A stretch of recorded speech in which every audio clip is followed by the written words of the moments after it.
It's impossible not to love Connecticut.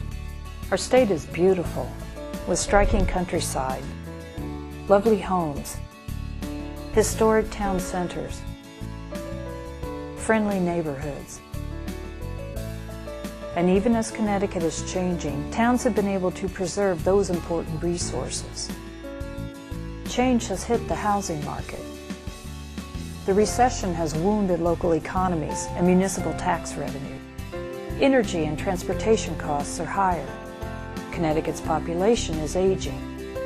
The state needs more young professionals and families. But cities and towns are addressing these changes, and they're responding to changing preferences as well. They know the residents need different places to live, work, and play. Smaller, energy-efficient, affordable homes. Transit connections by bus and rail. Interesting town centers where residents easily walk from home to shops, parks, plazas, restaurants, and jobs. Apartments for adult children coming home after college. Homes for our teachers, our police, our firefighters, our nurses. Towns need new solutions, but where can they find them, and who decides? Using town meetings, intensive planning charrettes, websites, social media, and other creative methods, Connecticut towns have sought the ideas, reactions, and collective wisdom of their residents before they've taken any votes or actions. Hamden, Colchester, Simsbury, Bristol, Old Saybrook. Different towns with different needs using different methods to produce the same result, success. Blueprints for development that the residents have shaped and now support. A process that has saved them money, time, and aggravation. A product that will boost their local economies and revenues, attract residents and businesses, and strengthen their communities. And so once you create this group of people, this group of engaged citizens who know that they can actually have results, it really works for them and it works for us. Elected officials should not be afraid of the process. I think they should embrace the process. We in public service really are here to do what the people in our community want us to do. And it's our job to listen to the people in our community and help guide them into setting a vision. The public is incredibly creative. They walk by spaces, they experience spaces on a daily basis, and they know what kinds of things are working and what aren't. When it comes down to ideas being on the table, the more, the better. It was a very respectful process. We started with having the process very open to everyone, so we built that trust that everyone would have a voice. Everyone had a chance to share their opinions and share their vision. We've had any number of meetings over the last dozen years, and the meetings have been on the front page of the newspaper, and you get about 50, maybe 55 people showing up, and about the same 55 people. It's a little disappointing, but this process has been very different. So we really didn't expect hundreds and hundreds of people to participate as they did. I got to look out at hundreds of people that I didn't know. People were surprised that they were in agreement with others on issues that they assumed that they would not be. We got unanimous consensus from the community, even got applause. We had some contentious development. We had a public who was really mixed on what's going to be the identity of Simsbury.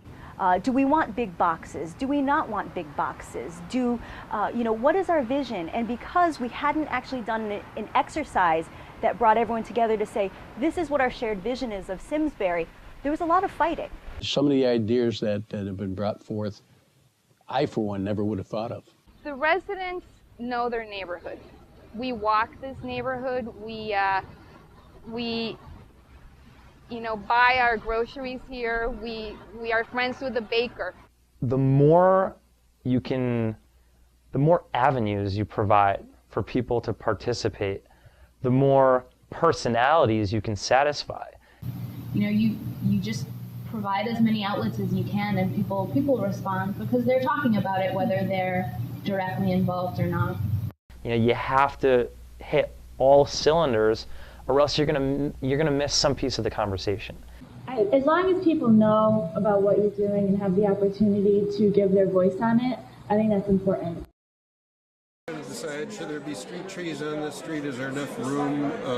You know, how wide should the sidewalk? You know, should this building down here? We put together a 5-day charrette, and a charrette is an intense design workshop.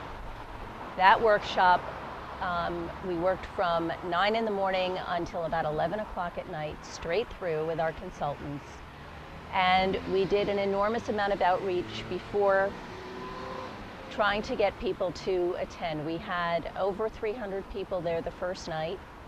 We encouraged people to come in and out over the course of the 5 days to see what progress was being made, to leave their comments, to come at the midpoint for the presentation for any course corrections that were necessary, and then obviously at the end of the charrette for the final presentation. It's our job to listen and draw out the nuance, not only of the community, but of the different departments, the concerns of the planning department, the concerns of the police department, the concerns of the real estate community, the concerns of retail stores. And so it's a chance to pull them all together in one place where everybody can listen to everybody and get that sort of intensive interaction that we are just a part of. You don't hold back, okay? You let it be known that you're willing to sit down, you're willing to listen, you're willing to research that which you do not know, and you know, entertain every idea and suggestion and opinion that's brought to the table. It doesn't have to be as large as what we did. We did it town-wide. You can do it for a few block area. So you can bite off as much as you're willing to chew. Sometimes people too, quite frankly, don't have the money or the resources to do a charrette, which can be fairly expensive. You don't have to do a full-blown charrette right away. Maybe you're not ready, but then do some of the groundwork that will hopefully get you to where you want to be. We use a lot of different methods, one of which is in-person meetups. We meet every month. We do little events, little events and also large events. We do things like cash mobs, but also we have an online component that's very, very important to our process. It's bristolrising.com. And on that platform, people can join the conversation. They can start topics and threads and different ideas they have for the downtown revitalization, and also they can propose ideas for the development, and they can like ideas from other community members. So you have this whole influx of people who maybe normally don't go to regular planning charrettes and meetings, but they have this voice that they can go online and feel comfortable even in their PJs at home. There needs to be a significant amount of outreach that occurs with public engagement. It can't just simply be you know, a notification in the newspaper for some sort of meeting. I think if you're going to do something large scale like this, you really need to go meet with the groups, go on their home turf, explain to them what you're trying to accomplish. I think we've gone so many years without asking what people think, because that's the way all towns and cities do it. You have this bureaucracy, you have your government that makes all the decisions for the town, and I think they probably think, and I don't think they do it in a wrong sense, it's just the culture, they think they're making the right decisions. It's really bad public policy in large measure to simply institute a change because in your head you think it's a great thing to do. So oftentimes developers will try not to engage the public and try to railroad things through because they think that's the path of least resistance. But the reality is that once community organizations or activists get wind of a project that they haven't had any input on, they're going to fight it.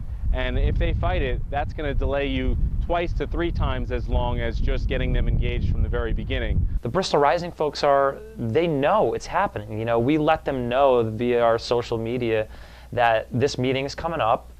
They appreciate being aware of it, and then they come out in force to support it because they know that what they worked so hard to provide their input on, you know, if that gets killed by 4 people, you know, that's a tragedy. It's like rooting for a team. That's exactly what it is. You know, go Bristol Rising, and that's what they want. You want to get people from a diverse set of backgrounds, because ultimately these are the community members that are going to take back the message, that are going to take back the plans, that are going to take back the goals to their constituencies that they serve. That's a very important process.